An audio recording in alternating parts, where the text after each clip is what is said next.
Today is Tuesday, May 17th, 2022. Coming up on Roland Martin Unfiltered, streaming live on the Black Star Network. President Joe Biden goes to Buffalo to address the nation and the grieving families. We will show you some of what he said in denouncing white supremacy. Also, we'll hear from attorney Ben Crump and one of his clients whose mother was shot and killed. And they will tell us what Biden told the grieving families. Also on today's show, replacement theory. A new study shows 1/3 of the country believes in this white supremacy view. Also on the show, why is a young white boy in Texas showing up at the black family's home with a whip? We're going to show you that video and why the father is in trouble. And a white Lyft driver shows you how to respond to white racists. Folks, it's time to bring the funk. I'm Roland Martin Unfiltered on the Black Star Network. Let's go. He's got it. Whatever the biz, he's on it. Whatever it is, he's got the scoop, the fact, the find. And when it breaks, he's right on time and it's rolling. Best believe he's knowing.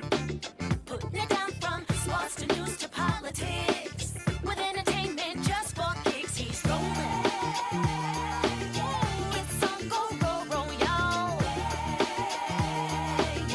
It's Roland Martin, yeah.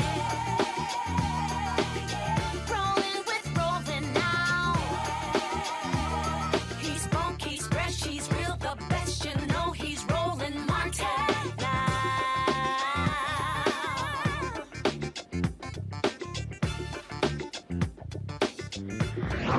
Martin!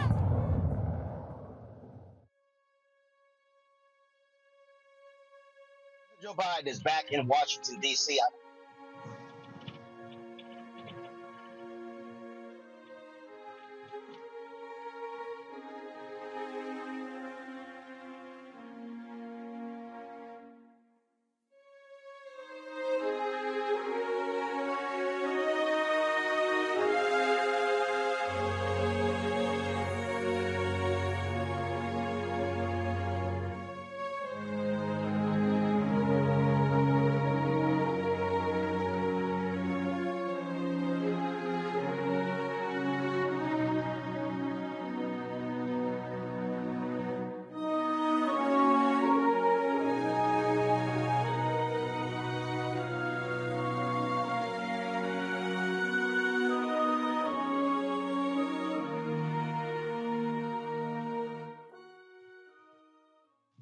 President Joe Biden is back in the nation's capital, folks. I'm literally driving by the White House. Earlier today, he was in Buffalo, addressing, first of all, showing his respect, paying respect to the grieving families of the 10 people shot and killed Saturday in the white domestic terror attack. In addition to that, President Biden also spoke about white supremacy and its impact on this country and what needs to be done to get rid of it. One of the folks who was there, of course, was Garnell Whitfield. His mother, Ruth Whitfield, was one of the people shot and killed by this white domestic terrorist. He joins us right now, along with his attorney, Ben Crump. Glad to have both of you on the show. Certainly our condolences, Mr. Whitfield, for what you have had to endure. You're the former fire commissioner there in Buffalo. It is always a difficult task for any sitting president to have to deal with a national tragedy such as this. So if you give us just an indication of how he was received by the families in today's visit to Buffalo. Thank you for having me. President Biden was certainly welcomed here. We're very grateful that he came, expressed his condolences, and identified this as a national issue. We're very thankful for that. He was very empathetic, and he spoke eloquently about white supremacy and a number of things. But what we would have wanted him to talk about is an anti-hate crime bill for Black persons in this country. And that was not on the table. And when you say an anti-hate crimes bill for Black folks, of course, there was an anti-hate crimes bill that was signed last year. Many people suggest it was the Asian hate crimes bill, but in fact, it wasn't.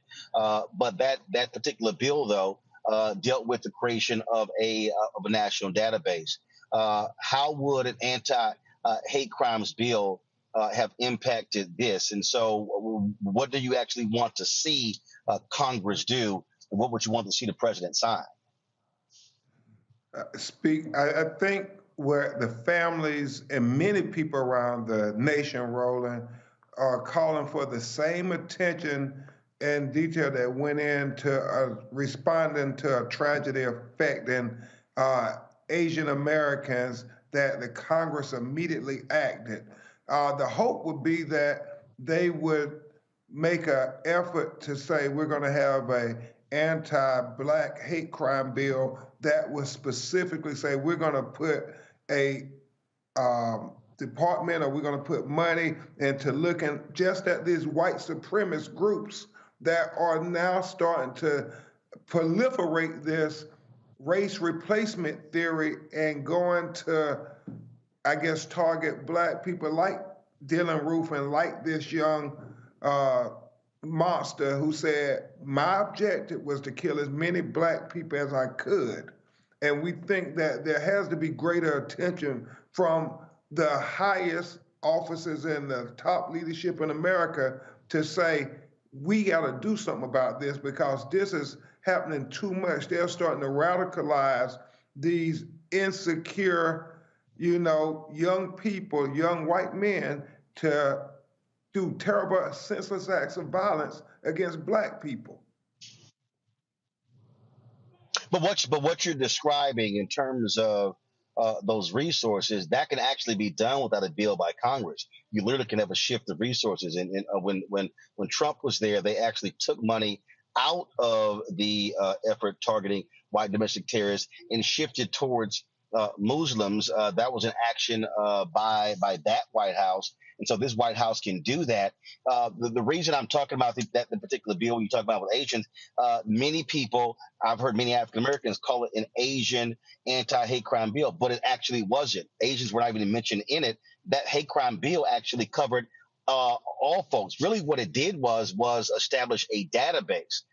And so again, in terms of allocation of resources, obviously to deal with this, what else do you want to see this president and Congress do as it relates to white domestic terrorism? You've had the FBI director who has testified numerous times before Congress that this is the greatest threat facing America, white domestic terrorism. Yeah, and it is domestic terrorism. We have to call it that. But Roland, you know what black people want to hear? The president and the Democrats who lead Congress say that we are going to address this anti-black hate crime in America. They want to hear them say that. Oftentimes they don't say that. When it's something where Jewish Americans are attacked, they literally come out and say that. And we keep, saying we got to give our people a reason to go to the polls and vote in these midterms. So this was an opportunity. We believe that President Biden should have tried to do everything in his power to assure black people that I'm speaking directly to this issue for your benefit, because I know he wants our support, and they need to demonstrate support and a throated commitment. It should be no question what he's going to use his bully pulpit for on this issue. The thing for me, Garnell, is I actually don't want to just hear them say something. I want to actually see them do something. So what else do you and the other family members want to see Congress do, want to see New York State do, want to see Buffalo do? Because the reality is, if law enforcement in New York State had done their job, then they could have filed the proper paperwork that would have prevented this 18-year-old man from being able to access a gun. So part of the issue here is also folks being far more aggressive with existing laws to deal with folks like him.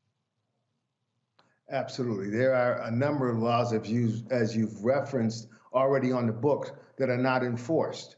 And so we're asking persons to basically do their jobs, use the authority and the tools that are already in place to help keep our community safe, to monitor these groups and to, call it what it is and stop beating around the bush and call them out and try their best to identify them early on. And when they identify them, do something about it.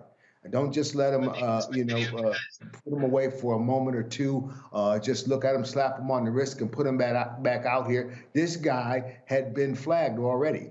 They already knew he had these inclinations, and here he is back out in the streets acting out on them. So we want them to do their jobs. We want them to hold these people accountable, and we want to be able to hold the elected officials and the persons we're talking to accountable. Yeah, and Roland, I would just add this. I think back after the tragic shootings at Parkland and others like Columbine, you saw there be congressional hearings. You saw the president go out and asking for action. It shouldn't be the family's burden to say what should be done. The president and them should actively say, these are solutions that we're going to put out. And I know it's a tough issue because, you got this polarization in America, and even more, you got this wave of white supremacy being proliferated by, cable talking heads. You got it, the websites, but you want to see the same level of engagement when you have mass shootings involving white people when it's predominantly black people. And so that is the hope, that we will see that engagement in a profound way. This was a start with the president coming to visit Buffalo today. But here's the reality. We saw more than 20 kids killed in Sandy Hook. We saw what took place there in Florida. We saw what took place in Santa Fe, Texas. We've had mass shootings across the country, and frankly, Congress has not done anything when it comes to guns. Republicans have been blocking that. You could pass a measure dealing with guns in the House, but the reality is, when you have a couple of Democrats or other Democrats who are not going to end the filibuster, and so this is what this country has done. It has been unwilling to deal with guns, and now you have state legislatures that are passing laws allowing for people to carry concealed guns without even having to have a permit. And so, Garnell, so it is as if, many people said that under Obama, hell, if 20 kids being slaughtered wasn't going to get these folks to move, nothing would. And of course, and ever since then, after that, we saw Mother Emanuel, 9 black folks killed there. Now what just took place in Buffalo Saturday with 10 killed as well. It is as if politicians on the federal level do not want to deal with guns. In the president's speech, he talked about when they previously outlawed assault rifles. The question is, can it happen again? Well, we certainly hope it could happen again. And again, I as a victim should not be charged with coming up with a solution to this. We have elected officials whose job it is to legislate and to make sure that they protect us, and they're not doing their jobs. And we're going to try to bring whatever pressures we can to hold them accountable, whether it's at the polls, whatever it is, whatever we have to do to become active in this fight. We want to do that. That's what our family has decided to do. That's how we're going to channel our energy, our anger, our hurt, our grief into trying to help move this ball forward. And that, of course, is one of the things that is so important. And so we're going to keep, again, pushing the issue as well. Hopefully, you'll see some action by Congress. But when it comes to whether it comes to guns, when it comes to white domestic terrorism, this certainly has to be on the front burner. That is critically important. And so we'll see what the next step is from President Joe Biden as well as Congress. Garnell, we appreciate it. Attorney Ben Crump, we appreciate it as well. Thank you, Roland. And she was an angel of a person. Yes, she was. All righty, then. Well, again, condolences to you, your family, as well as the other families who have lost folks in this tragic incident. Thank you, Roland Martin. Thank you. All right, folks, as I said, President Joe Biden was in Buffalo today. He spoke for almost 20 minutes. Here is some of what he said today in speaking to the families and addressing the nation. In America, evil will not win, I promise you.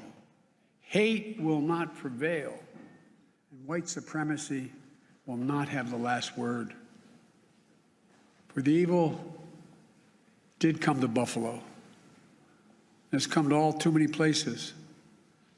Manifesting gunmen who massacred innocent people in the name of hateful and perverse ideology, rooted in fear and racism. It's taken so much. 10 lives cut short in a grocery store.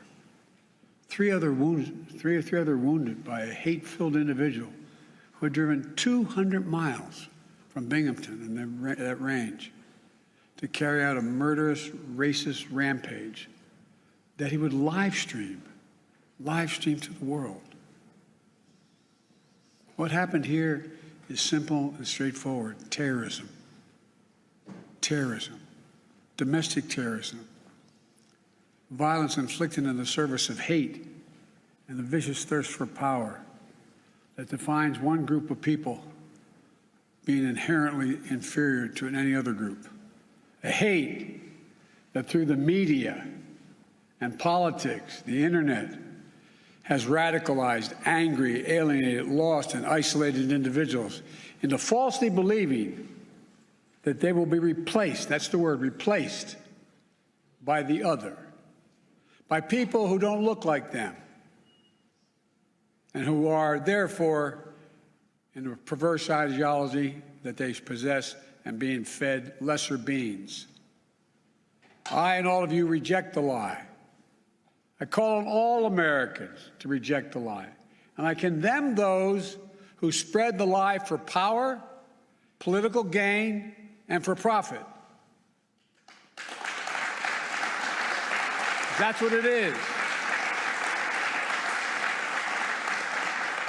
We've now seen too many times the deadly and destructive violence this ideology unleashes.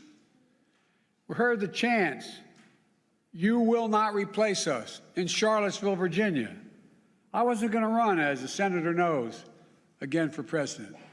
When I saw those people coming out of the woods of the fields in Virginia, in Charlottesville, carrying torches, shouting, "You will not replace us," accompanied by white supremacists and carrying Nazi banners, that's when I said, no. And I, honest to God, those who know me, Chuck, I wasn't going to run for certain. But I was going to be darned if I was going to let anyway. I'm going to get going. Look, we've seen the mass shootings in Charleston, South Carolina, El Paso, Texas, and Pittsburgh, last year in Atlanta, this week in Dallas, Texas, and now in Buffalo, New York. White supremacy is a poison. It's a poison running through it really is. Running through our body politic. And it's been allowed to fester and grow right in front of our eyes. No more. No more. We need to say as clearly and forcefully as we can that the ideology of white supremacy has no place in America. None.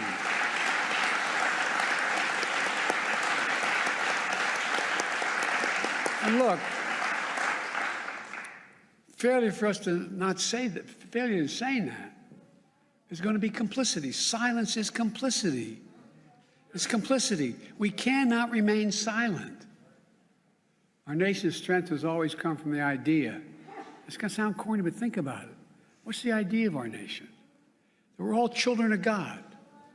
All life, liberty, our universal goods, gifts of God. We didn't get it from a government. We got it because we exist. We're called upon to defend them. The venom of the haters and their weapons of war, the violence and the words and deeds that stalk our streets, our stores, our schools. This venom, this violence cannot be the story of our time. We cannot allow that to happen. Look, I'm not naive. I know tragedy will come again. It cannot be forever overcome. It cannot be fully understood either. But there are certain things we can do. We can keep assault weapons off our streets.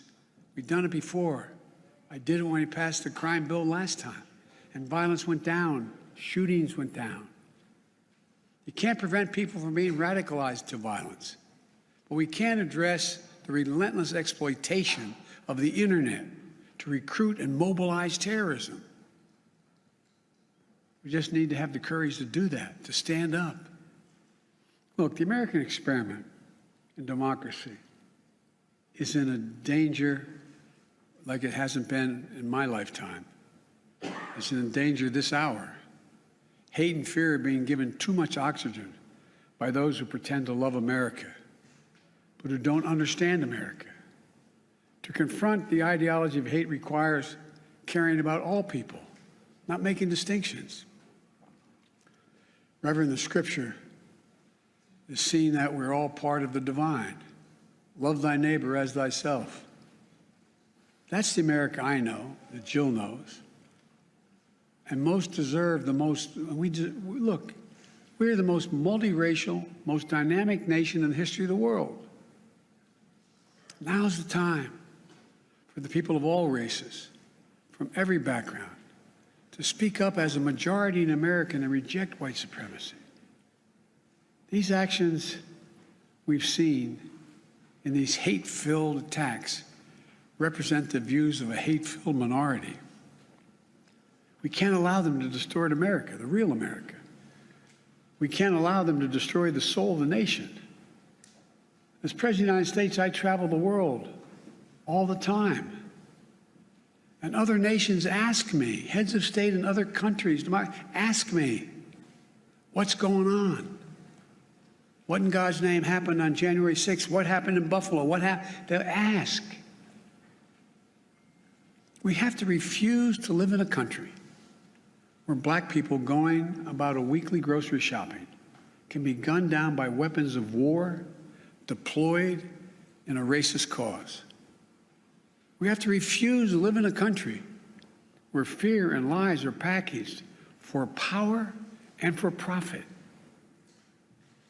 We must all enlist in this great cause of America.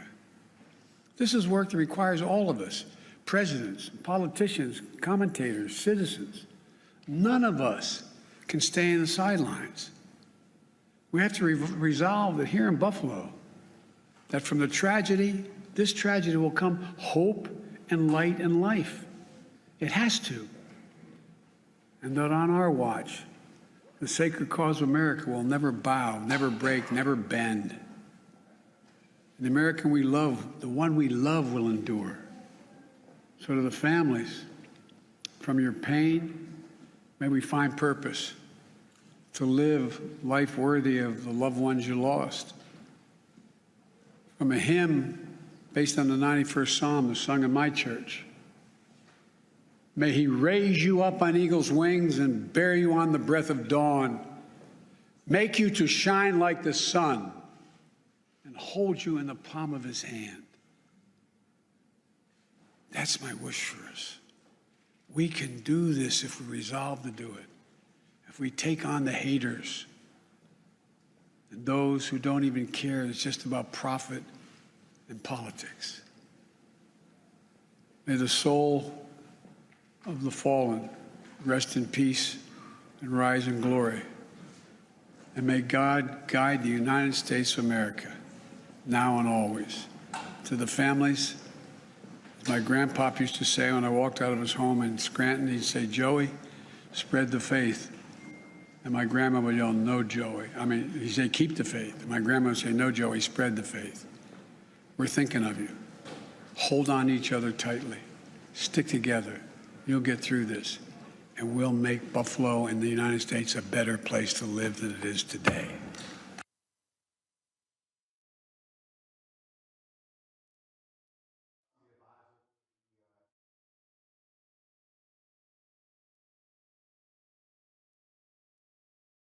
Stop for Santiago Ali, former senior advisor for the EPA, Teresa Lundy, TML Communications, Amara Solomon Simmons, attorney, also co-founder of Justice for Greenwood. Let's, we talk about this speech. Obviously, people have been commenting on it, him calling out white supremacy. Mustafa, was that enough? No, it was not enough. I appreciate him going to Buffalo. I appreciate, sharing with the country that, white supremacy, domestic terrorism, white domestic terrorism is real and it's happening. But we also got to get down to the brass tacks. The Department of Justice actually funded a study that came out in February of 2022, which actually talked about mass shootings that were increasing. And they talked about inside of that a number of different dynamics that are going on. We also know that hate crimes are increasing. So what I need to hear from the president is how we are going to increase the resources to the organizations and to the states to actually make sure that we are building real capacity to address this issue. Are we making sure that there are more FBI agents and more folks at the Department of Justice who are actually focused on these issues? And what are the steps that they can share, because I know they can't share everything, to address this? Are we actually also going to deal with these social media platforms and also television platforms that continue to create this fertile ground for this supremacy to actually not just be planted, but to grow, because they water it night after night after night, morning after morning after morning. And then you find individuals who start to believe in this ideology or to grow it out. So I need to hear about how we're going to actually stamp this stuff out. Because if we're not willing to do that, then we're going to continue to see more folks who are going to die because you're actually sending a message that, it's not really that big a deal. Folks will sometimes say the right things, but then when you look at their actions, you can find out if this is truly a priority to be addressed. Teresa?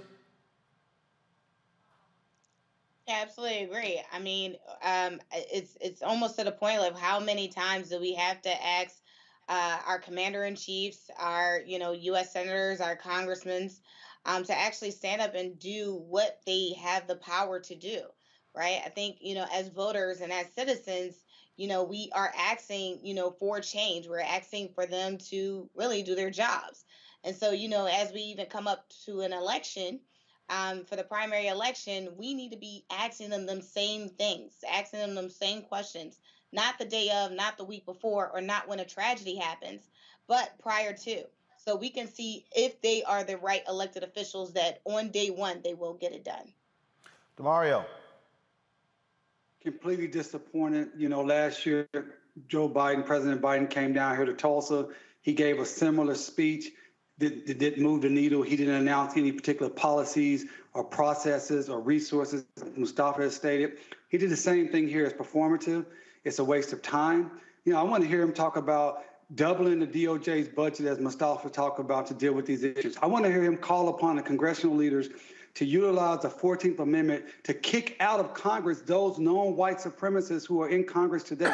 They have the power to do it. They refuse to do it. I want to hear him talk about actually going after Fox News and Tucker Carlson and those individuals. And I want to hear him stop saying that this is antithetical to the American democracy. This is what American democracy has always been about: the destruction, the terrorism, the killing, the maiming of Black people. Anti-Black racism is as American as anything else. We have to be honest about that. This speech is a complete disappointment. It means nothing. It didn't move the needle. No policies was provided. No resources provided. He could have just stayed in Washington, D.C. as far as I'm concerned. You talked about, first of all, he did mention, he did mention specifically media outlets or politicians or individuals who, when you talk about this whole issue of replacement theory, Senator Chuck Schumer did give a speech on the floor of the U.S. Senate today. In fact, sent a letter to the top officials at Fox News, specifically calling them out. This is what he had to say on the Senate floor. Right, MAGA Republicans argue that people of color and minority communities are somehow posing a threat to the American way of life. This is replacement theory in a nutshell. It is dangerous and a deeply anti-American worldview. It is poisoning minds, people's minds, who spend hours wandering the darkest wastelands of the internet. And let's be clear, it's a message that has also found a special home in several right-wing outlets and on one cable news channel in particular, Fox News. In a craven quest for viewers and ratings, organizations like Fox News have spent years perfecting the craft of stoking cultural grievance and political resentment that eerily mirrors the messages found in replacement theory. Fox's top political pundit, Tucker Carlson, has spewed rhetoric that echoes replacement theory at least 400 times on his show since 2016. This is a poison that's being spread by one of the largest news organizations in our country. If organizations like Fox News truly want to condemn this weekend's violence, they need to stop spreading ideas like replacement theory on their shows. We see, sadly, unfortunately, and on several, all too many occasions, what happens when these views are given a platform. Every single media pundit, every single elected politician, and indeed every single voice of influence in this country should band together to stomp views like replacement theory out of existence. That Tucker Carlson then invites Senator Schumer onto his show, but Mustafa Schumer says, "Nah, I'm good." He said, "Just stop talking about it." That's being specific. Can't hear you, Mustafa. Guys, what's going on? All right, Can go you hear ahead. me? Yeah, now we can hear you. Yeah, no, I appreciate Senator Schumer not going on to the show because there's no reason. You know, you got folks on like Fox News and some of these other outlets that they're almost like a pusher. You know what I'm saying? They continue to feed individuals this drug of racism. And they just, you know, why would you want to hang out with that type of situation? They're not interested in an honest conversation. They're not interested in exploring the policies and the increases in policy and expansion of policy that's necessary to protect Black people. So I wouldn't spend any time on that show either. Every time they call me, I say no, thank you, because there's nothing positive that's going to come out of there. But yet millions of people do watch every night, and they continue to get their fix. They get their fix of racism. They get their fix of white supremacy, and they get their fix of extremism. Can you imagine if we had a network that had Muslim brothers and sisters on there, you know, from other countries, you know, who were sharing certain things? They would shut it down. They would shut it down if Black folks were actually having a network that talked about the overthrow of the United States government and all these other types of negative actions that, you know, break democracy down, even though it has never been perfect. So folks have to make a decision. Are we going to allow this type of information, false information and misinformation to continue to be spread? And if you are, then we're going to continue to get these types of actions that happen that take Black lives away. And then, of course, there were also a couple of white folks who lost their life also, even though that wasn't the main focus of the killer. They were coming after our folks. So we just got to start having honest conversations about entities that no longer have a place in the 21st century America if we're truly going to be the America that everybody keeps talking about that we can be.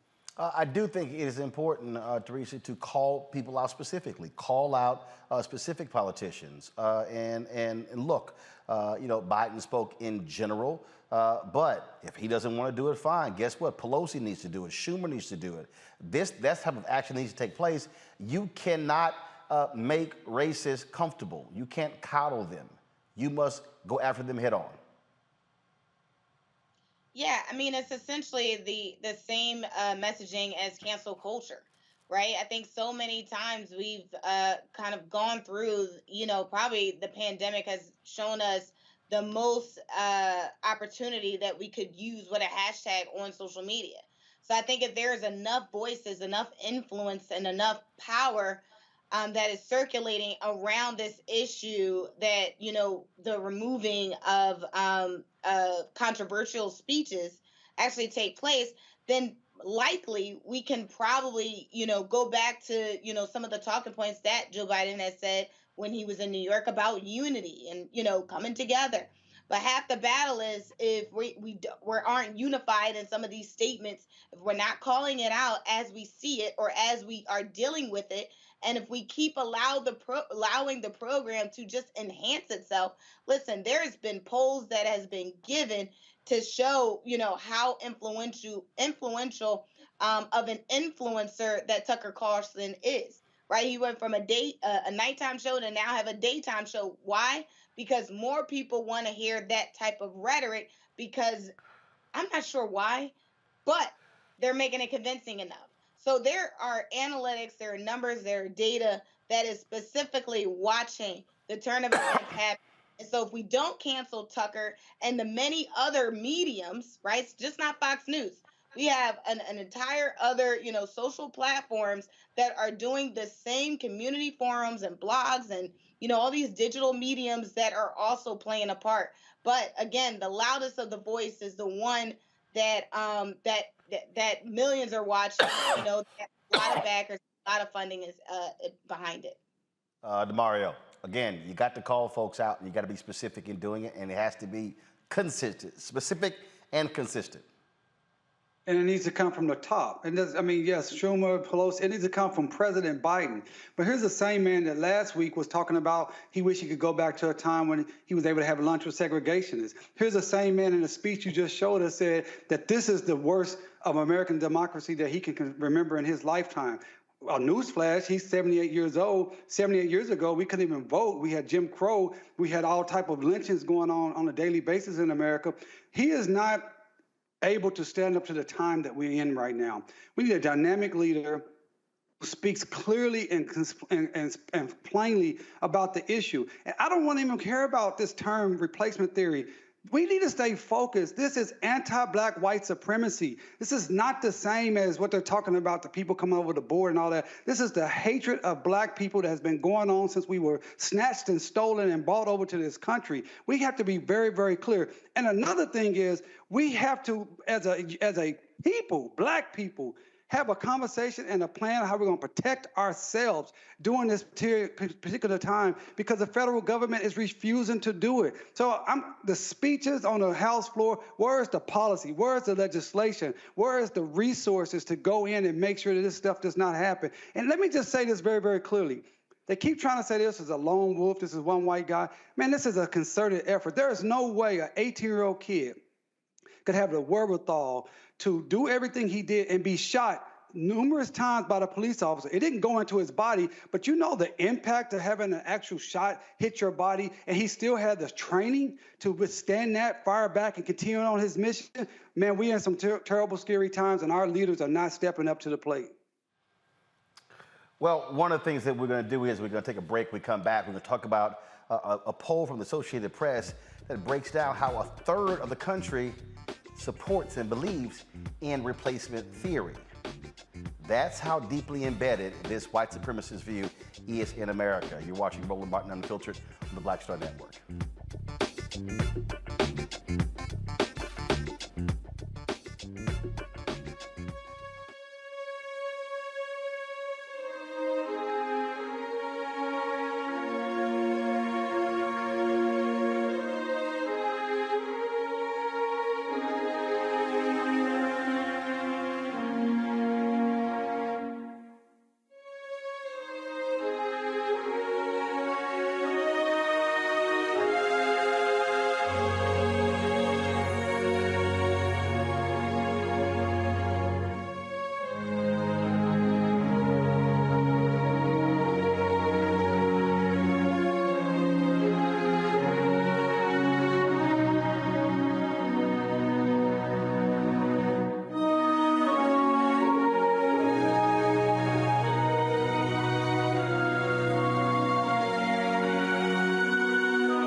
Next on A Balanced Life with me, Dr. Jackie, summertime when the living is easy, or is it?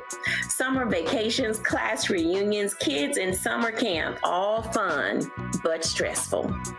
You need to get into a summer mindset and have a plan. Oh yes, our panel gives us their favorite summer planning hacks. On a next A Balanced Life with Dr. Jackie here at Black Star Network. Pull up a chair, take your seat. The Black Tape with me, Dr. Greg Carr, here on the Black Star Network. Every week, we'll take a deeper dive into the world we're living in. Join the conversation only on the Black Star Network. Hi, I'm El DeBarge. Hey, yo, Peace World. What's going on? It's the Love King of R&B, Raheem Devon, and you're watching Roland Martin, Unfiltered.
Folks at the Associated Press and the NRC Center for Public Affairs Research released this study.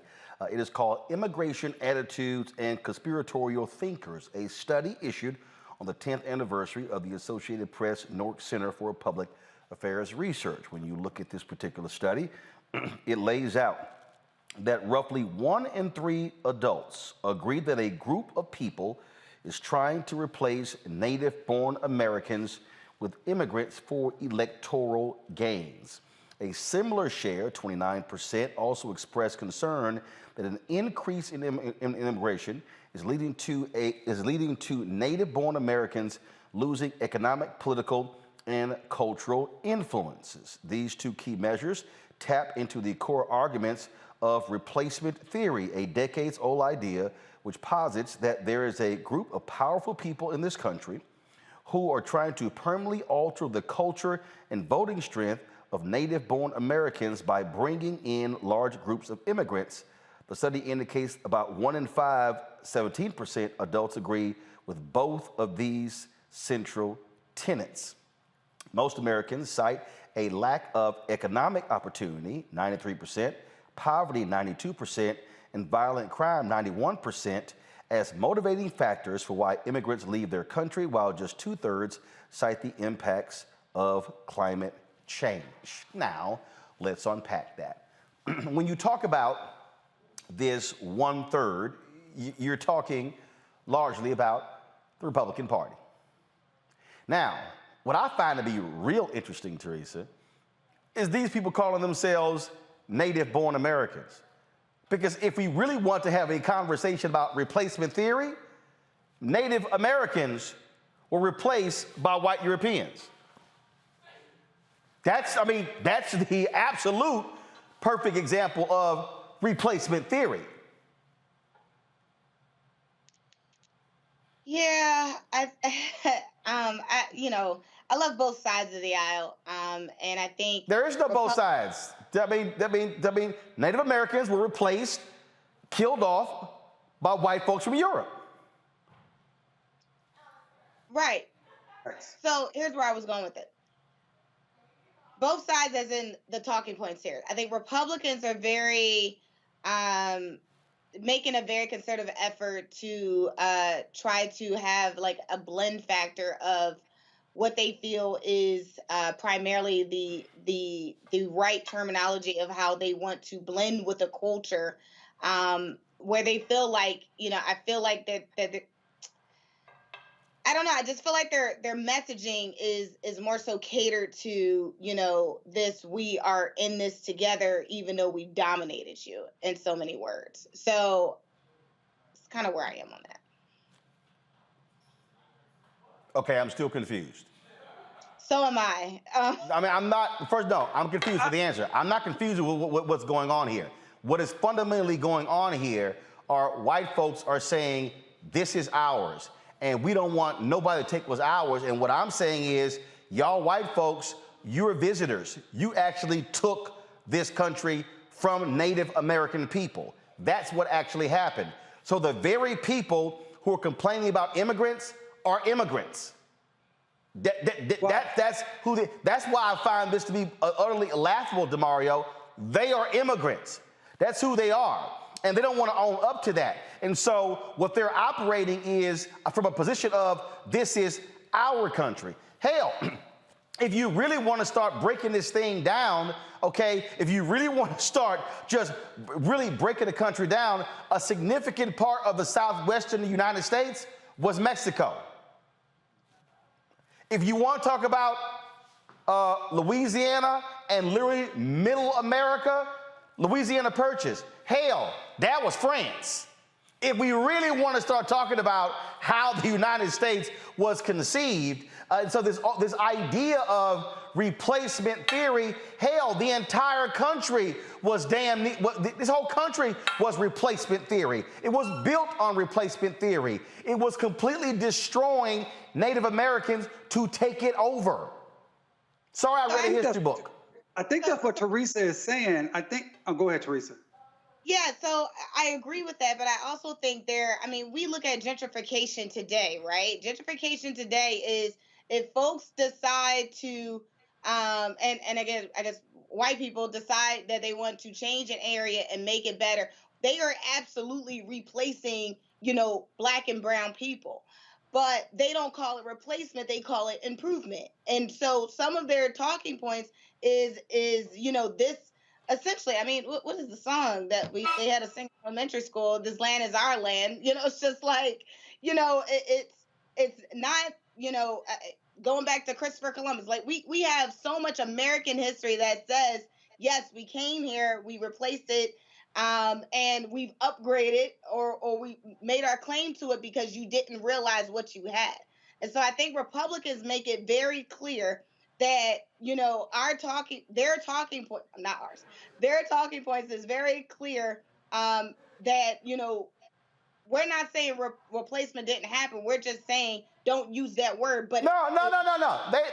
Let's be clear. They don't even want to own up to actually what happened. No, their position is exactly what I have been saying, that scene from The Good Shepherd.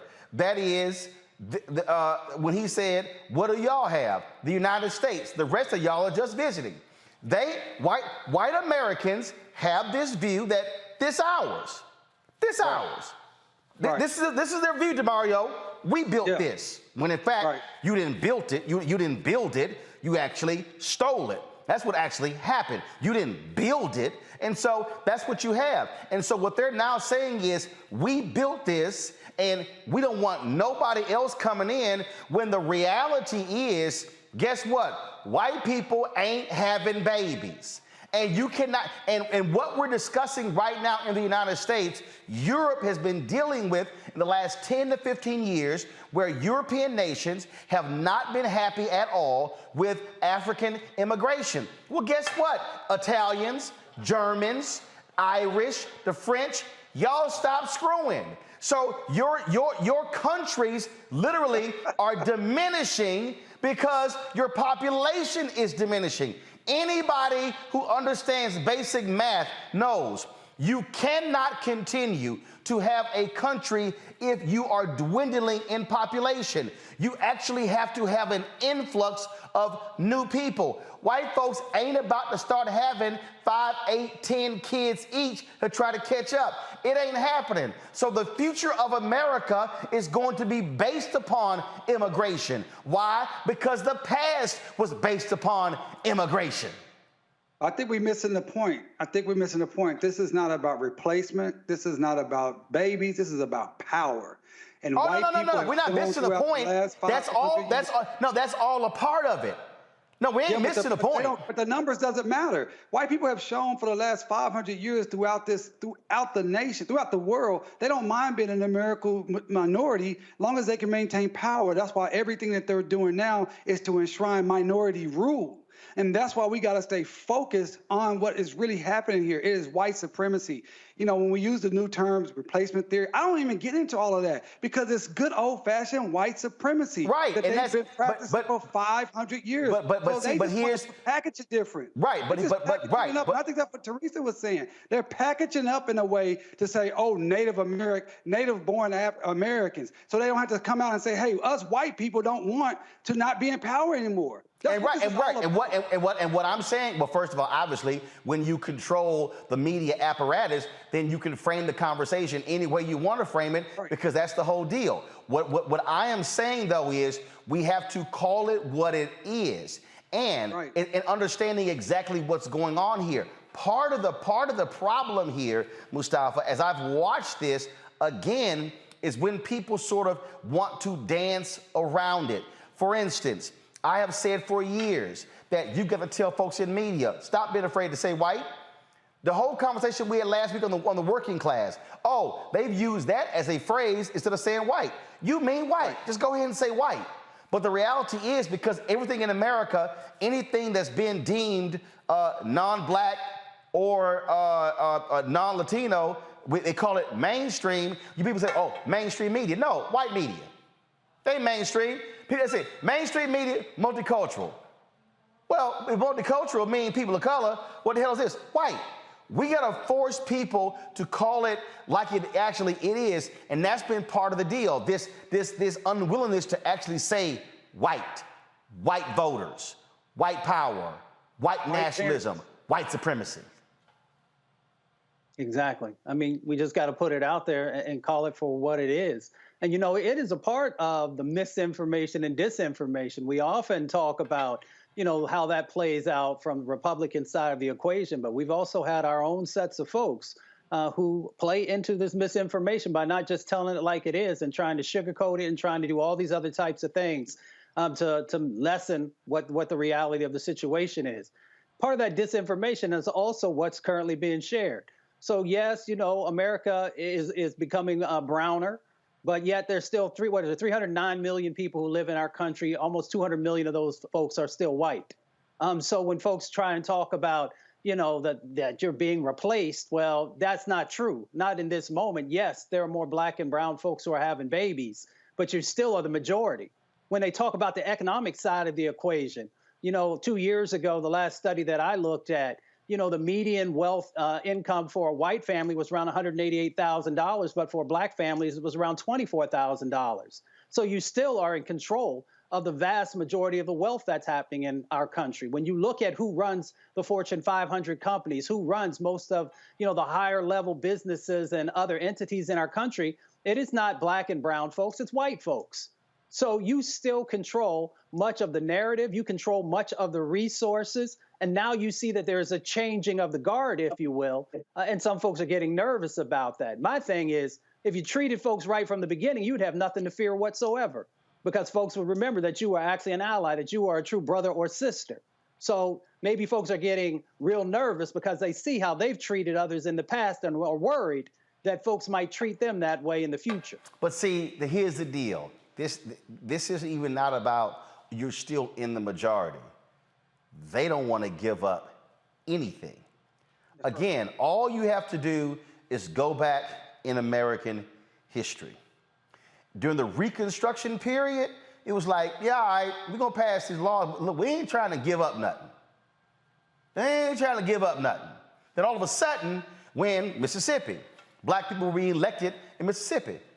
Constitutional Convention, 1890. Oh, hell no. We tired of these Negroes being elected to Congress and to the U.S. Senate and to the State House. No. We about to change the Mississippi Constitution because it's too many of them being elected.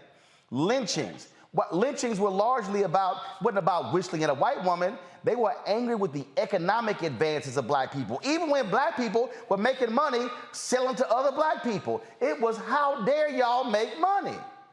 That's what Tulsa was about. Them white folks were mad at Greenwood. How dare y'all sit here and in the midst of Jim Crow create your own thriving community? Damn that, we got to burn this sucker down. And so what but the problem, Teresa, Folks want to dance around this. No, this is why media narratives matter. And so this is why calling it what it is.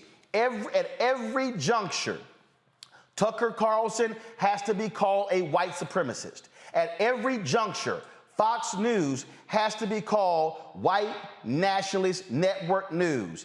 And what people should be doing, black people, okay, conscious white folks, Latinos, conscious white Latinos, should be saying to any advertiser spending money on Fox News, how dare you support white supremacy? Not this whole, oh no, don't put the ads on Tucker show. No, don't put the ads on a whole damn network. They should become pariahs. That's what should happen. But see, I'm not sure if folks really want to go that hard.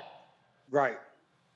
And likely not, because, I mean, essentially, if you have someone like Tucker Carlson with the amount of influence and the amount of followers and just, you know, resources available, you know, to make those type of statements and make those type of theories, that means somebody in the back end and higher office at Fox News actually believe in what he's saying. So they keep elevating him. They keep giving him a platform.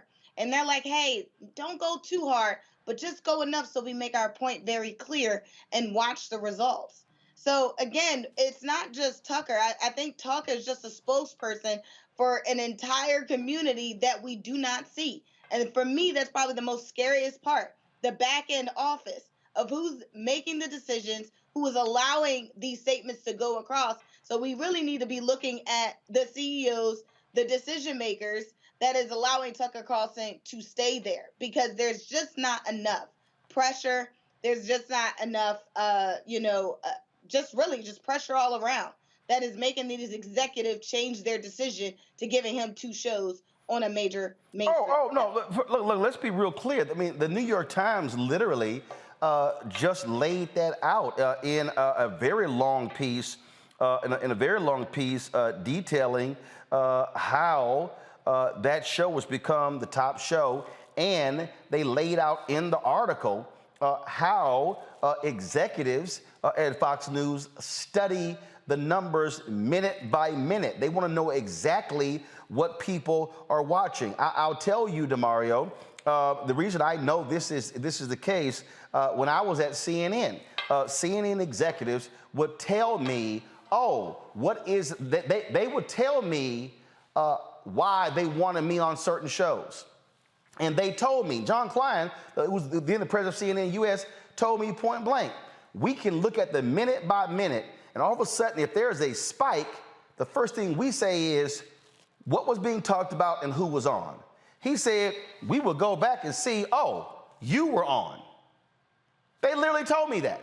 And so what Fox is doing, Fox is looking at the numbers. Oh, what is Tucker talking about? That's why the New York Times even broke down how on his show, they've even greatly decreased even having guests on the show, really focused on letting him run with monologues to break this whole thing down. That's what and here's the piece. This is not just Tucker Carlson, because he ain't that bright. Let's just be real clear. I mean, he's a trust fund baby. He ain't bright. And so this is a network that is actually earning billions because of white supremacy. Lachlan Murdoch, Rupert Murdoch. There's a board of directors at Fox as well. That's what you're dealing with here. And so you have to look at the entire apparatus. They also drive conservative media. So who picks up on this? Steve Bannon's of the world, OANN, Newsmax, all these other bloggers. The entire conservative media ecosystem, which then drives the conservative politics, which drives conservative philanthropy, is all driven based upon white supremacy. Absolutely. And, you know, what's a sad deal is pretty complicated because, as you stated, the companies that are funding by advertising dollars have lots of black people working there. They have, particularly the consumer companies, they're using our athletes and our entertainers to push their goods. And we're so intertwined into this system that it's very difficult for us to stand outside and really understand what are our unique, specific interests that need to be taken care of. So it's very difficult for people who have a big position, we call them exceptional Negroes, Roland, at these corporations and say, hey, make a decision. Say we're not going to actually provide any more advertising dollars to Fox News. It's very difficult. But again, I want to go back to our elected leaders. But hold on. Hold on, let me finish. Wait. The reason I don't want you to move off of that, because you left out something. What's that? Mustafa, do you have cable news? Yes, I do. Teresa, do you have cable news? Yes. Demario, do you have cable news? Through Sling, yes, I guess so. You're paying for Fox News. Automatically. Here's what people don't understand. More than 50% of a cable network's revenue comes from subscription fees. Every single month. So here's the deal. If Fox News is, let's see here. I'm going to pull it up here. I'm going to show you so you can understand. Let's see. How much does Fox News get per subscriber? That's why there's something called Unfox My Cable Box. Okay? Now we're not talking about people who are paying for Fox Nation, $5.99. What we're talking about is how much they're making. So this is a 2020 daily cost story. And what people don't understand is that Fox gets what's called carriage fees, meaning if Fox is in, let's say, 90 million homes. So here it is. This is Angela Caruso. This is a tweet that he actually sent out, and this is on March 30th, 2020. So this is what it says. MSNBC gets 33 cents per cable subscriber, okay? So that means that if MSNBC is in, let's say, 100 million homes, okay? That means that MSNBC is getting 33 cents for all 100 million every single month. And let's say the carriage agreement is a 5 to 7 year carriage agreement. That means that MSNBC is going to get that money every single month for 5 to 7 years. CNN gets anywhere between 70 and 90 cents per month per cable subscriber. Fox News gets more than $2 a month per cable subscribers. So if Fox News, and when you say carry, what I mean by that, people watching, that means Xfinity, Charter, that means Comcast, Verizon, AT&T, all of the cable systems in America. That means that if they're getting $2 a month, Fox News, from money that you're paying, that means that when you pay your cable bill, $2 of your cable bill is going to Fox News every month.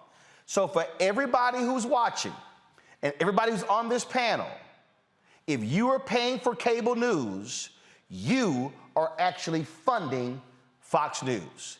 So if they are in 100 million homes, that means that Fox News is receiving $200 million a month in cable subscription or carriage fees. That means that they are receiving more than $1 billion a year. We ain't even talking about advertising, solely from cable fees. That's why there are people out there who are saying, unbundle cable, who are saying, I want to be able to drop Fox News from my system. That's why when DirecTV dropped OANN, they lost it and they got pissed off. Why? Because 90% of the revenue of right-wing, crazy, deranged, OANN were derived from the cable, from the carriage fees AT&T were paying them by carrying them on DirecTV. So the reality is, it's not just the advertisers. If you're paying for cable, you are funding Fox News. Now, DeMario, go ahead. Well, you just taught me something there. I don't have cable, so I'm glad I'm not paying. No. You actually do. If you check your system, if Fox News is on your Sling TV, the monthly fee that you pay, some of that money is going to Fox News. I don't know if they're there. I've never watched them, but I will say this. I want to get back to our elected officials. You asked a question earlier. Should Chuck Schumer, he decided not to go on Tucker Carlson's show. I think he should have done that. He should have went on there as a white leader and talked to the people that Tucker Carlson talks to on a daily basis. It doesn't matter what Tucker Carlson says. It's about the audience to get on there and to go into the lion's den and tell these folks what they're doing is wrong and that he's going to do something about it. Because at the end of the day, as consumers, we could try to boycott, we can say unbundle us to Fox, those things. But we have elected leaders that we've elected. They have power that they're not utilizing. I'm tired of seeing them give speeches and tweets, make legislation, fight for it. Even if it goes down in flames and it doesn't be voted out of committee or whatnot, still fight for it. File lawsuits based upon, the 13th Amendment. Not only did it outlaw enslavement, unless you get a felony, of course, but it also outlaws the vestiges of slavery, the badges of slavery. And this is the things that Fox and these other organizations promote, the badges of slavery. File lawsuits on them. If we lose them, that's okay, but still fight. Again, get these non-white supremacists out of Congress. The 14th Amendment, I believe it's Section 3, gives the Congress the power to do it. Yet, the congressional leader, Nancy Pelosi, she's last week quoted the video. We saw it. I saw it. I'm sure you saw it, Roland. She's saying, no, we need a good, strong Republican Party. Why? We need strong people that want to be good for the American people, give us health care, education, access to jobs, and keep us safe. Not necessarily if they need to be Republicans or Democrats. That does not matter. These people have shown that they don't care about America, democracy. They care about power, period. Now, this is where I agree. Where I agree with DeMario, I do believe in taking the fight to where they are. And that is, Senator Schumer should have said, sure, Tucker, let's go. Let's go. See, y'all got to understand, Fox News don't call me. There's a reason. Oh, there's a reason. I can tell you right now, several people who've gone on Tucker Carlson's show. Jason, University of Maryland. Jason actually is on Tucker's show a lot. Jason told Tucker like, I don't think he likes me. Jason said, no, invite him. Y'all, Laura Ingraham, Sean Hannity, Tucker Carlson, they're like, no, we ain't inviting him. We ain't inviting that one. Because see, I need everybody to understand, when Roger Ailes started Fox News, Roger Ailes positioned the network to where his anchors never lose. So what they would do is they wanted a black foil. So y'all remember how they would always have a new Black Panther party on? And they would always complain about the new Black Panther? Well, they were the only ones who was booking the new Black Panther party. They were using them as a foil to drive their agenda. And so their strategy, and I'm not calling anybody who's gone on Fox, I'm not calling you weak, but I'm trying to explain to you how they book. They purposely don't want strong black voices. What they want is they want black voices who are going to either be combative or be weak and not engage them and go to war with them with words. And so that's what they do. And so if you all of a sudden, you too strong, don't invite her back. Because see, their whole deal, they want to make black people look incompetent. They want to make black people look crazy, deranged, loud, yelling, screaming. What they can't handle is when someone comes on and is providing a level of facts. That's why Kennedy, libertarian, she ain't gonna call Roe.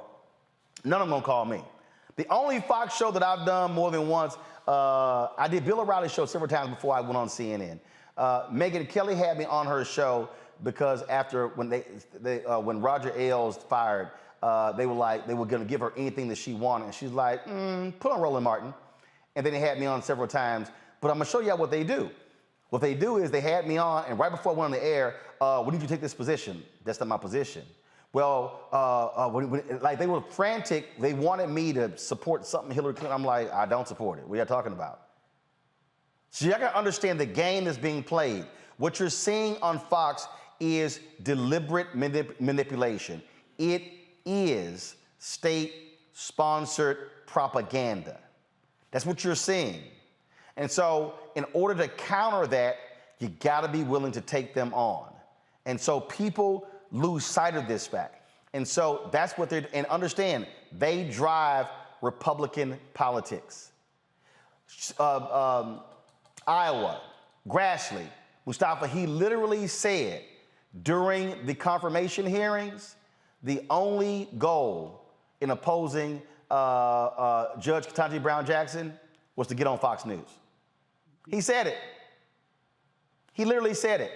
And so we just have to understand what we're up against.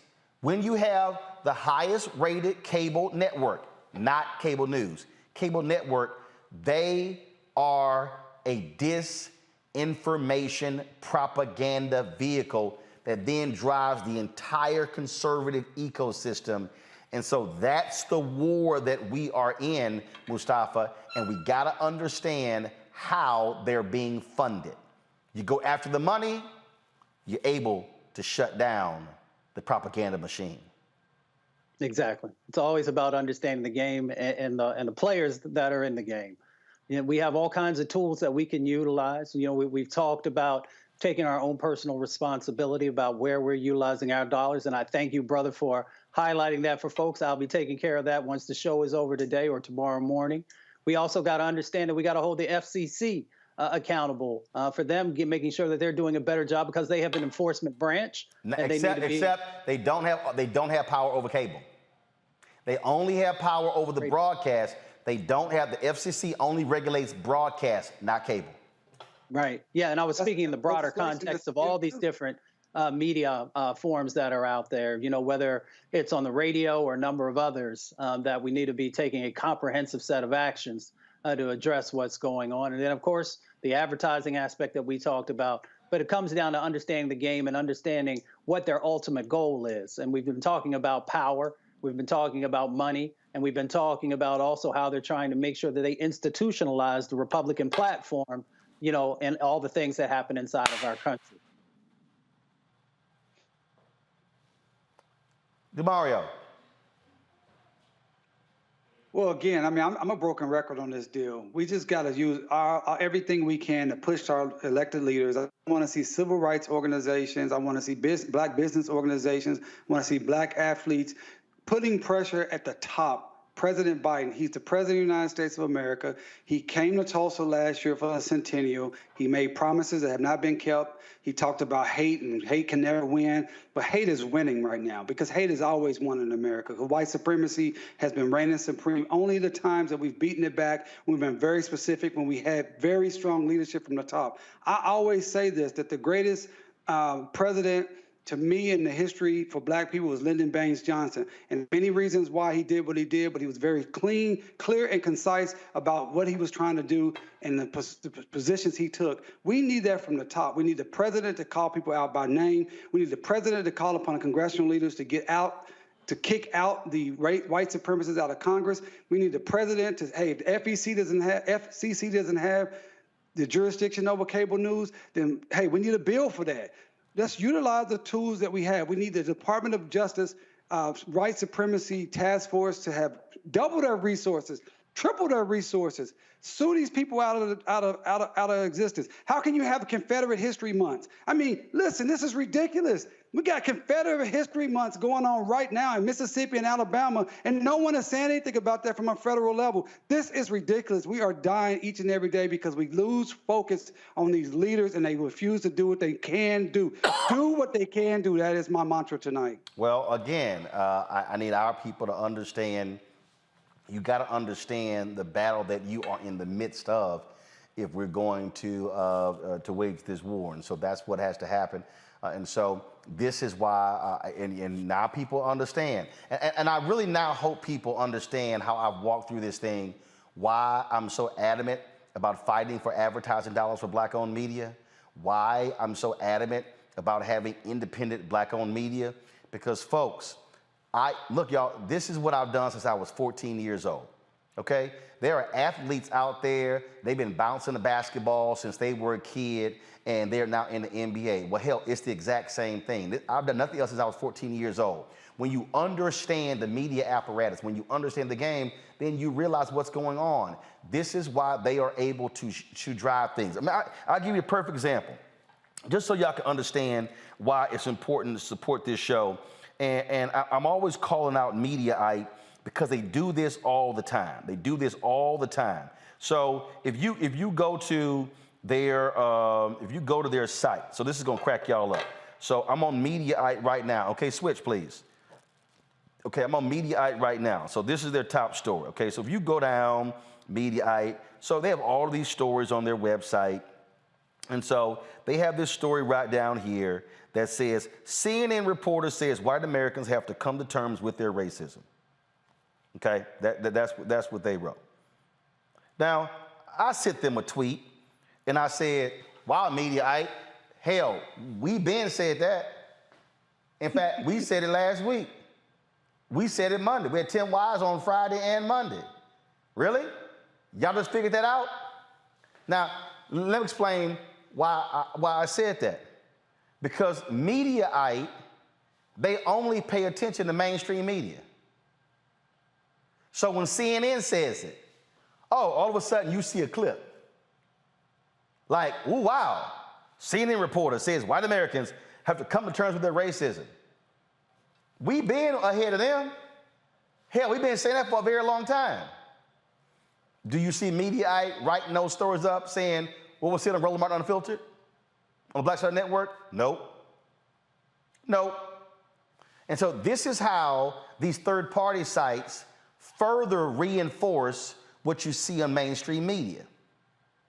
So it's not just we're up against MSNBC, CNN, Fox News, ABC, NBC, CBS, then the whole media ecosystem. Y'all, I told y'all, 3 different publicists. We will be 4 years old on September 4th, 2022. Not a single mainstream media reporter has done a story on our success with this show. And they're not. Not one. Quibi raised $1.5 billion, went out of business in 6 months. Wasn't even profitable. Tons of stories. We can go down the line. Black News Channel, big old piece in the LA Times, big old piece in the Wall Street Journal. They ass bankrupt, broke, was making $8 million a year, spending $25 million a year. We're profitable. We've been growing. We Black owned. No story. Now y'all understand what you're up against. What you're dealing with is you're dealing with folks because we are a threat to that system. When you're trying to create an alternative voice, an independent voice, a voice that they don't control, then we become a threat. And that's why we are so diligent and focused in terms of what we're trying to build, because I understand the power of media and how you can cause minds to be changed and shifted. And so people don't see, a lot of us just go, yeah, okay, man, we see you on the show. No. Trust me. When someone sees a clip on this show and sees a conversation, what they're doing, they are hearing something that is different than what they're hearing other places. I've had folks walk up to me, white folks, black folks, walk up to me saying, man, I'm hearing stuff I don't get anywhere else. Y'all better understand what we're doing. This is about countering what they're doing, because if you've got to depend upon CNN and Fox News and MSNBC for what's happening in our community, we're gonna be lost as all get out. That's why that's why it says right there, y'all. It says clear as day. The nation's first black newspaper, Freedom's Journal. Why it says right here on this mural, right here, Freedom's Journal. We wish to plead our own cause. Too long have others spoken for us. This is in the third paragraph of the nation's first black newspaper on March 16, 1827. This is why we have it in the mural in here. And so we just need you to understand why your support for this show matters, why it matters for you to support what we do. We're going to go to a break. We need you to download the Black Star Network app, of course, all available platforms. Why are we trying to get to 50,000 downloads, 100,000 downloads, 500,000 downloads? Because we completely control it. Yes, we're on, and again, I appreciate y'all giving on YouTube, but y'all, if you give to us on YouTube, we only get 55 cents of every dollar. So if you give us $20, we ain't getting the full 20, okay? They gonna keep 45% of your money, okay? And so the reason we're pushing the app, and yes, we're on YouTube, yes, we're on Facebook, yes, we're on these platforms, but I need to understand, we still are then beholden to what they are saying and doing on the platforms. So if we're able, so right now we've got almost 3,000 people watching live on YouTube right now.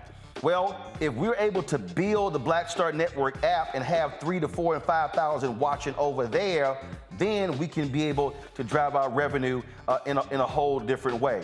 And so I want y'all to download the app, tell your friends, tell everybody to do so, because it's important when we do that. Apple phone, Android phone, Apple TV, Android TV, Roku, Amazon Fire TV, Xbox One, Samsung, Smart TV as well. And so please download on all of those platforms.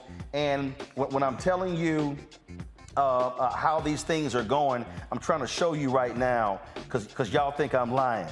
Facebook is deliberately suppressing our numbers. Matter of fact, I'm looking on here. I'm trying to pull it up. Are we even live on Facebook right now? See, I told y'all.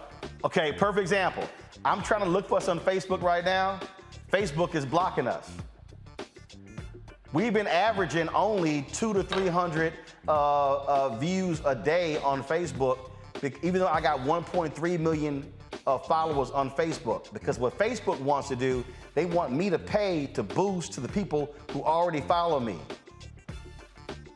Y'all got to understand the media game. That's what they're doing. And so it's crazy. Yeah, because I was looking, we're not even on Facebook right now. We literally are not live on Facebook right now. We're not live. And the crazy thing is, we didn't play anything to get blocked.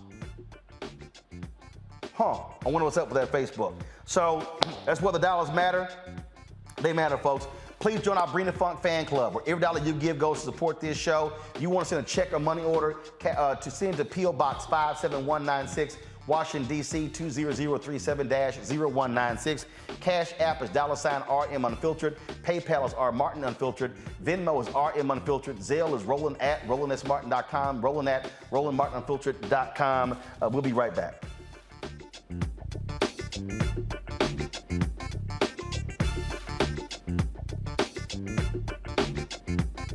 Why is it so hard to see Panther? What deal? Wow. I mean, if you go to Amazon, I think I tried. So I have a collection of That's a hard movie. They charge you $300 on Amazon. I was like, I'm not about to pay no $400 for a VHS copy.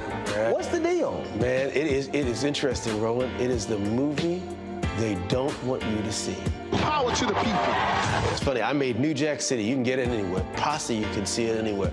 But a movie that says that it is not an accident that we medicated the black communities right around the time when they were getting militant, when you had the Panthers starting to organize, and people starting to vote and march on Washington, we let these communities get medicated. In fact, that comes up in The Godfather, where they say, as long as it stays in the black communities. So we asked the question, they tried to ask us questions. I asked them, the reporters when we did, I said, listen, why is it a 13-year-old boy in the hood can find a way to buy a gun, some liquor, or a church, or some crack, and yet you can't find them to arrest those people? You can't arrest that dealer. Why is that?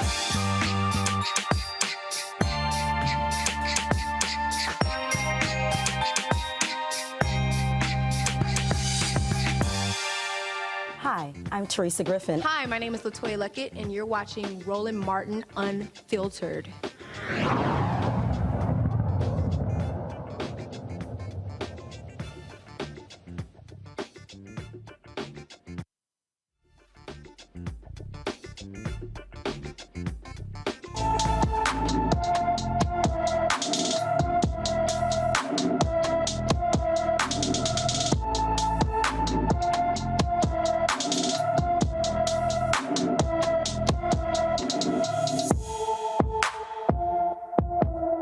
Carissa Curry has been missing from Matthews, North Carolina since April 18th. The 13-year-old is 5 feet 2 inches tall, weighs 155 pounds, with brown hair and brown eyes.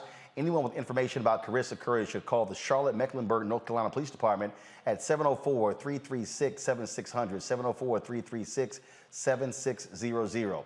In Tennessee, a Knoxville cop lied about his reason for arresting a black college student. And last August, Trinity Clark was tackled, assaulted, and left topless by Officer Joseph Roberts. This is the video right here, the arrest video. Go ahead and run it. I'm going to talk over it, folks.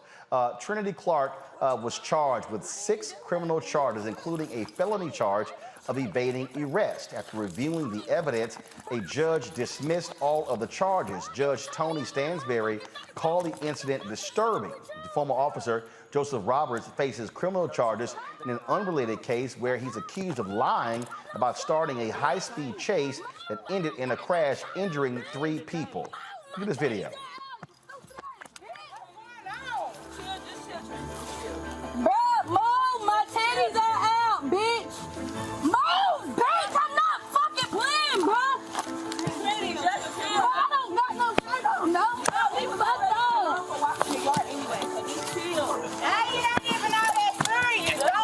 Exposing her breast, she was yelling to cover up, and again, this cop straight up lied, and the judge blasted him. Let's go to Louisiana, but 3 former Louisiana state troopers face excessive charges for beating a black man in 2020. Jacob Brown, Dakota DeMoss, and George Cam Harper are accused of beating Antonio Harris during a traffic stop.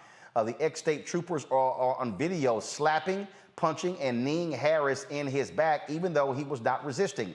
The officers exchanged text messages saying Harris would have nightmares about the incident. Now they have nightmares, DeMario. Man, I'm telling you, Roland, I'm already in a real difficult headspace with the images from Buffalo and seeing that young lady being humiliated like that. Yeah, it's getting overwhelming. And this is, again, why I've just continued to be a broken record on this deal. The DOJ, Department of Justice, need to be coming in on all these cases, filing charges, and prosecuting these people to the full extent of the law. Stop utilizing the excuse that we don't know if we can win. Stop utilizing the excuse that we don't want to get involved in state-based or state charges. Utilize the awesome power of the federal government. Look, Roland and Teresa and Mustafa, I'm tired of seeing billions of dollars and everything going over to Ukraine while our communities are under attack each and every day and nothing is being done. These politicians, the president on down, have the ability, the power to provide resources and policies and laws and enforcement mechanisms that could save our lives and make our lives better, and they're refusing to do it. We have to continually say that to them. Everybody, every civil rights leader, every athlete, everyone that's in this space pushing needs to have the same mantra. Utilize the power that you have to make our lives better. That officer in that police department should be placed under investigation by the DOJ and sued. The story, I read the story that you sent over, Roland.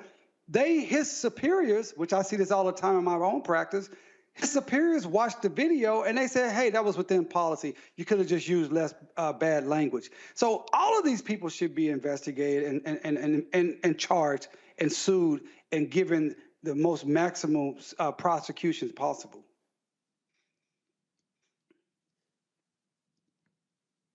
Can't hear you, Roland. I can keep talking if you want me to, though. I didn't want to sit here and cough into the microphone, but we are seeing actions by DOJ. For instance, former Indiana police officer pleads guilty to civil rights offense following assault on arrestee and falsified report. This is what came down on Friday. 31-year-old cop Jeremy Gibson in the Muncie Police Department. Also here, a former Indiana deputy sentenced to 18 months in prison for assaulting inmate inside the Marion County Jail. That also came down on Friday. In the last one, a former Florida police sergeant sentenced for sex crimes against 3 women as well. And so we are seeing a far more aggressive Department of Justice Civil Rights Division under Christian Clark. It's a lot now in terms of what's happening on the criminal side. Not quite sure, but again, what people have to understand during the Trump administration, Mustafa, Jeff Sessions and Bill Barr made it perfectly clear. They were pulling back on everything. They literally said that consent decrees were hurting the morale of police officers. And so there was no effort to hold cops or correction officials responsible for any of their misdeeds. Yep. Sorry. I was just going to say they cut resources and they also began to redefine policy, which plays out in the prioritization of many of these types of actions that we wanted to see happen. So this Department of Justice is doing a better job. But as DeMario said, we want to make sure that there's additional resources and staff and that the enormity of the job they already have, that they're being able to meet the demand that's out there. That's one side of the equation on the federal level. But we also got to ask the question, when you actually follow a number of these cases, and I've only looked at 3 of them, you also have folks on the state level and local district attorneys who continue to plead down many of these cases for these police officers. So instead of them getting felony possible charges, they're being, taken down to misdemeanors. And we also know that if you have a misdemeanor on your record, you may still be able to keep your job, or you might be able to go and get a job in another area, another county or another state. So we've got to really begin to unpack what's happening at the more local level as well. And why there continues to be this lack of focus on humanity in our communities and a lack of positive action in relationship to those who continue to do harm inside of our communities. Well, which is why, Teresa, I keep saying elections matter, because we could talk about the federal government all day, but we have to be showing up and making sure people are running against these district attorneys, because when we talk about criminal justice reform, it starts with the DA. In fact, the DA, before you even get to the judge, it's the DA. That person can decide what they charge, how aggressive they charge. Do they offer adjudicated? Do they offer, in terms of, different types of sentencing or reforms? And so we can't ignore that reality too.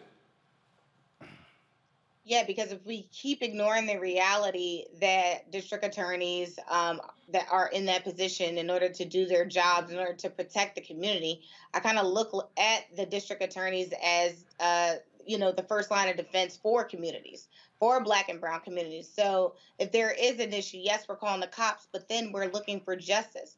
And justice seekers are looking for our district attorneys to stand up. And a lot of times we're just not getting that. And I also believe it's a part of the team. There's not just one district attorney without a staff of other counsel that is leading some of these cases. So picking the right team members who are on the same agenda as a district attorney is also another result in getting some of those cases to where it needs to be, as in justice served and justice delivered. So, again, I'm also going to get back to the same point that you hit on, Roland, where elections matter. And again, today, before the polls close in Pennsylvania at 8 p.m., we now are, again, trying to vote. Well, not district attorney this time, but we are voting some very, elections that are serious on the local and state level. And so, a lot of the things that people have been asking about, We've been asked about, more economic impact, more criminal justice reform, more equality, more fairness. And we can't do that if we don't go vote. So I'm hoping that the voter turnout has been high. But again, we just can't keep complaining. We actually got to start doing something. And the power of the pen really does lie with the people. Indeed. All right, folks. Damari, go ahead. I was going to say one thing. I always talk about the federal government. Remember, I'm in Oklahoma, and it's as red as the red states. It's been Trump for 25 years, and black people are only 7% of the population. So that's one. And two, I just wanted to make the point that, yes, the DOJ is doing better now, but it went so low. If it's at 5 and it goes to 0 and then you take it to 2, yeah, you're doing better, but you didn't even get back to where it should be, let alone getting to where it really needs to be. So that's the point I wanted to make. Well, actually, I mean, I think this DOJ is probably even being more aggressive than the Obama DOJ. Well, absolutely they are, because I mean that's a whole show we can do that people want to talk about. The Obama administration was. I mean, I'm just going to say it. It was not the transformative administration that we all stood in line for, campaigned for, like I did, you did, and we were hoping we were going to receive. It simply was not. And the best example of that is the election or the appointment of Merrick Garland to the Supreme Court, and not an African-American female at that time. All right, folks. Well, you know what time it is. No charcoal grills are allowed. I'm white. I got you, huh? Illegally selling water without a permit on my property. Whoa! Hey! You don't live here. I'm uncomfortable. Well, if you want to understand how white domestic terrorists are created, all you got to do is look at this story here. A woman on Instagram named Carissa Nash posted this, quote, "This kid comes to my door with a whip looking for my 9-year-old daughter, then puts a big-ass scratch on our Audi. The police came out and tells us it'll work itself out since he's moving soon. So when my husband got home, we went to talk to him about the damages done to our vehicle. The dad tells the son to say he's not there. A couple of minutes later, he finally comes to the door with the gun. He almost shot himself and his daughter standing behind him, SMH. Here's the video.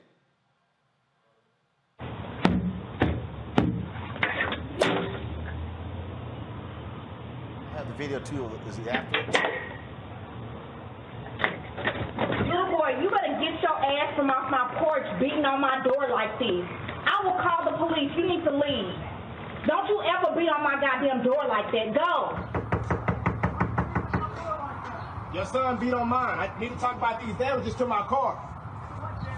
Your son, let me show you the video. If you come outside and talk like an adult, then maybe we can figure it out. Coming outside with it. I'm trying to have a conversation with you. Coming outside with Yeah, because I saw the way you started walking up on me. We've already had beef before. We have it on video. All right, get off my property. Seriously, get off my property. Someone came over here with a fucking whip. Bring his ass over here again. Please. What the fuck happened? You have a gun. Come over here on my side and see what the You fuck have a- Fuck out of here. Fuck you, nigga. Bring your motherfucking ass outside without the gun in. No, baby, get back. Oh my God. Oh my God. Well, the boy's father, Brian Thomas Brunson, has been charged with deadly conduct for reckless discharge of a firearm. And you wonder how these white domestic terrorists grow up to be who they are. That's how, Mustafa. Comes from the roots. And that's what, when we want to make sure that people understand the true history of this country, the disparities and the impacts that happen, we're trying to root out racism by putting a spotlight on it. And when you see small children, they have to learn these types of actions and behaviors. And it comes from their parents and their grandparents. And when you're not willing to address the fullness of what's actually going on, then racism is going to continue to find fertile ground in this country, and you will see it move from generation to generation to generation. And that's why in this moment, something has to change. Teresa. Yeah, you're absolutely right. Racism isn't, something you're born with. It is something learned. The kid looked no more than 12 years old and bold enough to, know what is right from wrong and what is white privilege. And essentially, I'm not sure where you got that whip from. Looked like it came from the bedroom. But nonetheless, he did use it as a weapon. And then for the, for the father to not even have, the audacity to just respectfully have a conversation with the parents about their kid, it tells you the type of parenting. So outside of the charge, DHS needs to make a house call to ensure that not only that kid is safe, but he's getting the right attention where he needs to, get some counseling for his type of behavior. DeMario. Well, from a legal standpoint, this is something that we see all over this country, but Texas is, as you know, Roland, that's your home state. You don't have to have a license to have a gun, and it's a stand your ground state. And so even trying to sue this parent into the door with a gun, I don't know if it's going to go anywhere because of what I just named. And then from a practical standpoint, it really highlights the difficulty we're living in this country. Do you call the police on this scenario and risk police coming over and shooting you or beating you because you're a black person calling the police? Do you move out of the neighborhood because you moved into the neighborhood hoping to get a better place, maybe a better school system? So you move into a white neighborhood, but now you got to deal with these racist white neighbors. What do you do here? I mean, it's really, really difficult to figure out what's going on here. Obviously, the little boy was wrong.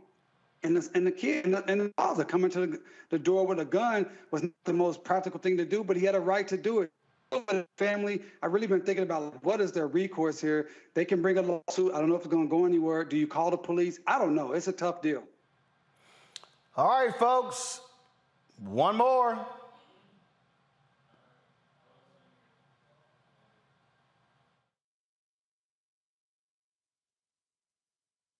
No charcoal grills are allowed. I'm white. I got you, bro. Yeah, illegally selling water without a permit on my property. Whoa! Hey! You don't live here. I'm uncomfortable. All right, then. If you want to know how to respond to white racists and you're white, this is how.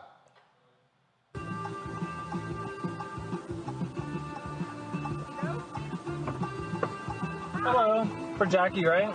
Yeah. How are you? Yeah, you're like a white guy. What's that? Are you like a white guy? Excuse me? You're like a normal guy. Like you speak English. Sorry. No, you can get out of the car. I'm gonna cancel a ride. That's inappropriate. What? It's completely inappropriate. If somebody was not white sitting in the seat, what would be the difference? Are you serious? She said, wow, you're a white guy. Oh, well. That's okay. I'm not gonna take the ride. You guys can get out. Really? Yeah, completely inappropriate. Oh, you're a fucking asshole. It's all on camera, man. Piece of shit. It's all on camera. I should punch you in the fucking face. You're gonna threaten me? Yeah, Assault? Yeah, fuck you. Wow. Because you guys are racist fucks. Yeah, you're a fucking asshole. Yeah. Fucking nigger lover. Fuck you. Get the fuck out of here. No, I'm calling the cops on you, man. Go ahead. It's all on camera. It's all on camera. Big deal. You guys own the place. Is it your place? Get the fuck out. That's great. Everyone's gonna know. Fossil's last stand for black people, right? Get going. Yeah, fuck off, you. That driver is James Bode. People have been praising him all across the country. And the bar owner, they've been lighting them up, folks. The bar owner is owned by a Jackie Harford. They have shut down their website and their Facebook page, and she deleted her personal page. Folks have been filling up reviews regarding this bar, and they have been exposed for being the racists that they are. Teresa, if you're white, that's how you're supposed to respond to racism in America. Absolutely. I even, one of the messages I got from it was, just even the interaction, like, oh, wait, the driver's white? Like, he's not supposed to be white in a driver, right? He's supposed to be someone of color that is in that position, because it's like maybe a below position. So I got that theme out. But again, again, people are listening. White people are listening, and they're taking action, and I love it. This is the type of, action that gets you invited to the cookout. But I think more so it's about the humanity of it. It's about, racism, calling it out as you see it and catching it on camera. So well done. The bar's name is Fossil's Last Stand, Mustafa. folks have been going to the Yelp page, giving them a bunch of 1 stars. They've gotten so many responses. Yelp, frankly, stopped people from being able to post. And Yelp said the business recently received increased public attention, resulting in an influx of people posting their views to this page. So we have temporarily disabled the ability to post here as we work to investigate the content.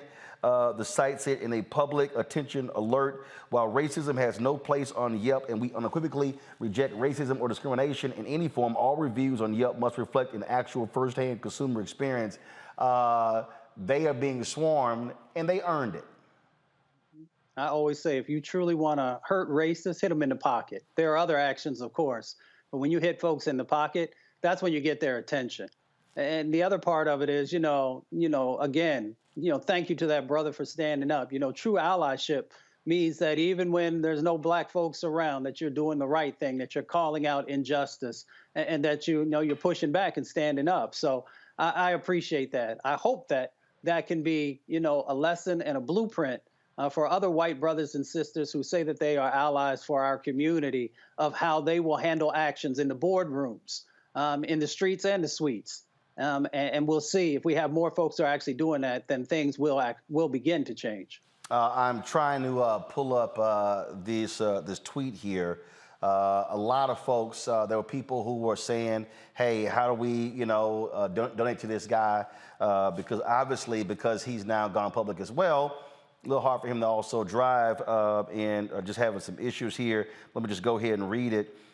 He said, guys, the donations, while I did use some of it wisely to get a solid financial foothold while I transitioned to a new line of work, I would like to donate the rest in future donations to a cause representing the victims of discrimination. I will do my research and decide accordingly. And because, in fact, early on when people were responding, first of all, I think he's added about 40,000 plus followers in the last 48 hours since the story went public. And then I'm looking at one of the tweets, because earlier when they first started, he basically said, hey folks, this is what you're supposed to do. This is how you're supposed to respond to Mario. Yeah, I mean, again, this is what we've been talking about all day. When you use the power that you have. The power that he had was say, no, I'm not going to allow you to ride in my car. And he used that power. That's what we want our elected officials to do. That's what we want our leaders to do. Use the power that you have. And the individual that called him a quote unquote nigger lover, he needs to be charged with that is a hate crime, really, because he's basing it on race. And he threatened him with assault. And that is really deadly words to call a white person a nigger lover. We know what that means. We know many white allies have been killed, have been beaten because they were, quote unquote, a nigger lover. So I'm so glad that was on video. I appreciate that brother showing what it means to be a real ally. And I hope President Biden and Representative Nancy Pelosi and all other congressional leaders can look at that, because we know what allyship really looks like. It looks like that video. And it does. All right, folks, got to go to a break. We come back real quick. We're going to give you some updates on some election information. Of course, primaries are taking place today.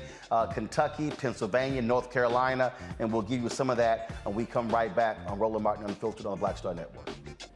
I'm Deborah Owens, America's wealth coach and host of Get Wealthy. Let me hit you with a few numbers. African Americans spend 9 times the amount on ethnic beauty products, and yet only own 1% of the beauty supply stores. It's an $18 billion industry. On the next Get Wealthy, you're going to learn and hear from a woman who's turning this obstacle into an opportunity. We literally take you from A to Z on all of the things step by step you need to have in place to open and run a very successful beauty supply store. That's right here with me, Deborah Owens, host of Get Wealthy, only on Black Star Network.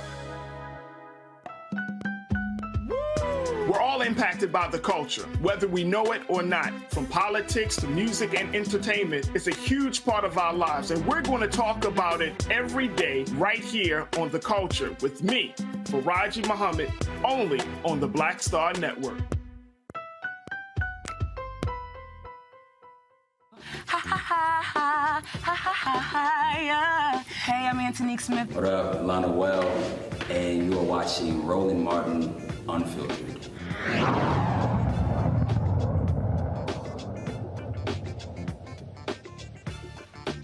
All right, folks, some early results are coming in. Sherry Beasley has secured the Democratic nomination for the North Carolina Senate, U.S. Senate race. And so that has actually happened in Kentucky. Charles Booker is the Democratic nominee for the U.S. Senate race there as well. We are waiting to see who is going to win the Democratic nomination for the United States Senate there in Pennsylvania. Lieutenant Governor John Fetterman has been leading in the polls. He's had some significant health issues, announced a stroke on Friday, and they announced today that a pacemaker and defibrillator were being installed in him today.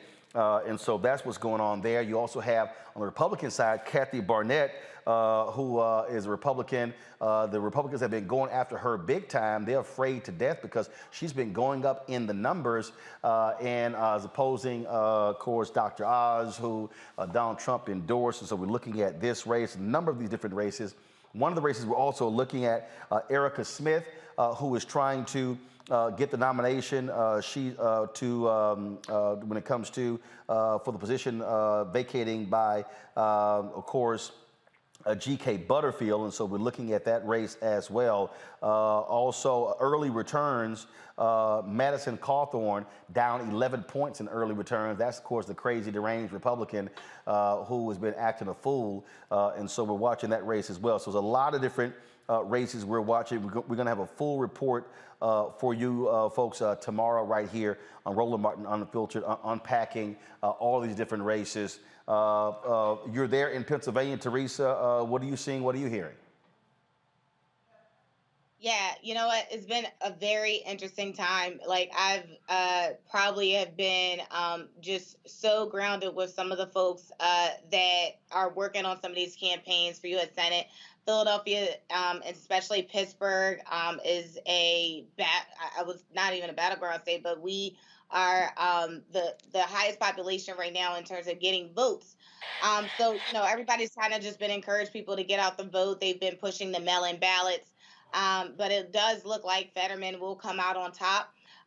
You know, I know he's had some health issues, but he's been polling great. His folks are still on the ground while he's, you know, been underneath in the hospital, but it looks good. And yes, folks are really, you know, nervous about Kathy Barnett.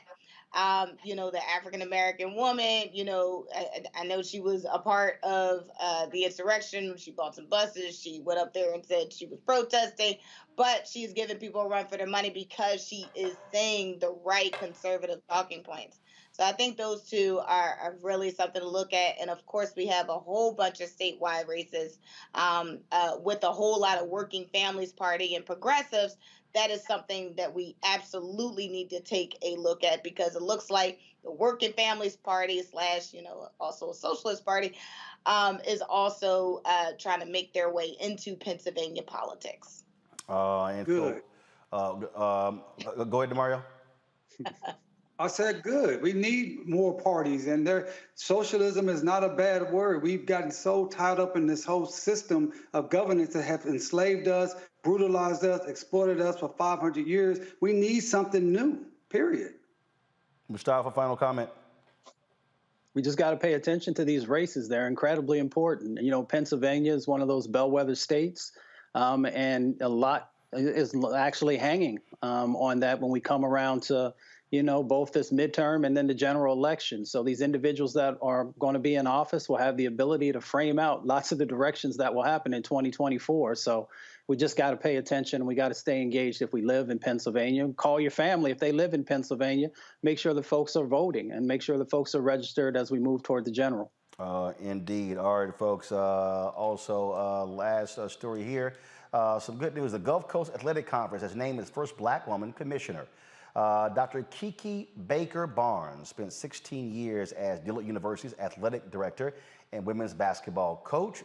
There, she helped the athletics department recover after Hurricane Katrina, established 3 new sports teams, and began an athletic endowment scholarship. She'll begin her role at the end of this academic year. So certainly congratulations to her. All right, folks, that is it for us. DeMario, Teresa, Mustafa, I certainly appreciate it. Thank you so very much. Folks, tomorrow I will be broadcasting from Cedar Hill, Texas. I'll be broadcasting there. I'm actually moderating a town hall forum with Jasmine Crockett, who is running to replace, to fill the position of Eddie Bernice Johnson. It's Congresswoman Eddie Bernice Johnson. There's a runoff taking place there between her and Jane Hamilton. I'll be doing the town hall tomorrow. Jane Hamilton will be on Thursday's show, so look forward to that. And of course, on Friday, I will be in Houston presenting two of the scholarships that I funded at my high school, Jack Yates High School. And so look forward to that. So I will be in Texas for the next 3 days. Looking forward to going back home. It's always good to be home. Folks, don't forget, if you want to support what we do, please do so. Download our Black Star Network app. It's important for us. Our goal is to hit 50,000 downloads and then hit 100,000. You can download to your Apple phone, Android phone, Apple TV, Android TV, Roku, Amazon Fire TV, Xbox One, Samsung Smart TV. We also want you to support us in what we do. Trust me, your dollars make it possible for us to be able to cover the stories all across this country. It matters for us to be able to pay our staff, for us to be able to do the shows that we're doing. Hope you are enjoying the shows by Faraji Muhammad, Deborah Owens, Reverend Dr. Jackie Hood Martin, Dr. Greg Carr on the Black Star Network. We got some other shows that are lined up as well. So in order to support us in what we do, please, P.O. Box 57196, Washington, D.C. 20037-0196. The Cash App is $RM Unfiltered. PayPal is R Martin Unfiltered. Venmo is RM Unfiltered. Zelle is Roland@RolandSMartin.com. Roland@RolandMartinUnfiltered.com. Again, so that's if you want to support us, please, that's how you do so. That's our only Cash App, only PayPal, Venmo, and Zelle. If you want to use a credit card, simply go to RolandMartinUnfiltered.com and you can use the Square app to be able to process your credit card as well. Folks, that's it. Thank you so very much. I'll see you guys from Texas tomorrow. Holla!